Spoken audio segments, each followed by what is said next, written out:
କିଛି ଦିନ ହେଲା ବାବୁଙ୍କ ଦେହ ଜମାରୁ ବି ଭଲ ନାହିଁ। ତ ତାଙ୍କ ପାଇଁ ମୁଁ ଜୁସ୍ ବନେଇ ଦେଇଥିଲି ଆଉ ସିଏ ପିଇ ସାରିଲା ପରେ ମୁଁ ପିଇ ଦେଇଥିଲି। ପିଇକିନା ତାଙ୍କୁ ପଚାରିଥିଲି ଆରେ ହେ ଆଜି କ'ଣ ରୋଷେଇ ହେବ? ସିଏ କହିଥିଲେ ବାରିରେ ଏତେ ସୁନ୍ଦର ମୋର ପୋଇ ଅଛି ତମେ ତାକୁ ଆଣି ରୋଷେଇ କରିପାରୁନ? ରୋଷେଇ କରିସାରିଲା ପରେ ମୋ ପୁଅର ଡିମାଣ୍ଡ ଥିଲା ଯେ ଆଜି କିଛି ଗୋଟେ ଆମ୍ବର ସ୍ପେଶିଆଲ୍ ବନାଅ। ପୁଅର କଥା ରଖିବାକୁ ଯାଇ ଆଜି ବନେଇଥିଲି ଆମ୍ବ ରାବିଡ଼ି।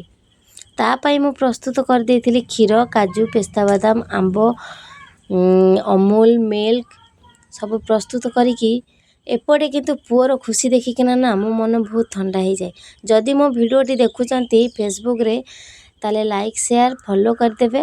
ଆଉ ୟୁଟ୍ୟୁବ୍ ଚ୍ୟାନେଲରେ ସାଙ୍ଗମାନେ ଟିକେ ସବସ୍କ୍ରାଇବ୍ କରିଦେବେ ପ୍ଲିଜ୍। ଆପଣମାନଙ୍କୁ ରିକ୍ୱେଷ୍ଟ, ଆପଣମାନଙ୍କୁ ତ ବେଶୀ ସମୟ ଯିବନି, 1 ମିନିଟ୍ରେ ହିଁ ସବସ୍କ୍ରାଇବ୍ ହେଇଯିବ। ୟୁଟ୍ୟୁବ୍ ଚ୍ୟାନେଲରେ ସବସ୍କ୍ରାଇବ୍ କରିଦେବେ। ଏପଟେ ମୋର ପ୍ରସ୍ତୁତ ହେଇଯାଇଥିଲା ମୋର ଆମ୍ବ ରାବିଡ଼ି। ତାପରେ ମୁଁ ପ୍ରସ୍ତୁତ କରିସାରିଲା ପରେ ମୁଁ ରଖିଦେଇଥିଲି ଫ୍ରିଜ୍ରେ ଯାଇକିନା। ଫ୍ରିଜ୍ରେ ରଖିକି ଏପଟେ କାମ ସାରୁ ସାରୁ ପୁଅ କିନ୍ତୁ ପଶି ଯାଇଥିଲା ଫ୍ରିଜ୍ ଭିତରେ। ମୁଁ କହିଲି ଆରେ ଆଜି ଏଠି ବିଲେଇ କ'ଣ ମୋ ଫ୍ରିଜ୍ ଭିତରେ ତ ପଶିପାରିବନି। ନା ନାଇଁ ମୁଁ ଦେଖୁଛି ମୋ ରାବିଡ଼ିଟା ହେଇଛି କି ନାହିଁ। ମୁଁ କହିଲି ତୁ ବାହାରିଆ।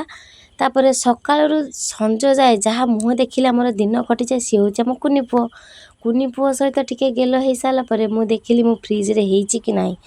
ମୁଁ ଦେଖିଲି ଯେ ହେଇସାରିଛି ଯେତେବେଳେ ମୋ ପିଲାମାନଙ୍କୁ ମୁଁ ଏତେବେଳେ ଦେଇଦେବି। ମୁଁ ଦେଇଥିଲି ମୋ ପୁଅ, ଝୁଅ, ଝିଆରୀ, କୁନି ନାତୁଣୀ ସମସ୍ତଙ୍କୁ ଦେଇ ସାରିଲା ପରେ ମୁଁ କହିଲି କେମିତି ହେଇଛି? ନା ବଢ଼ିଆ ହେଇଛି। ମୁଁ କହିଲି କ'ଣ ପ୍ରଶଂସା କରୁଛ ନା କ'ଣ?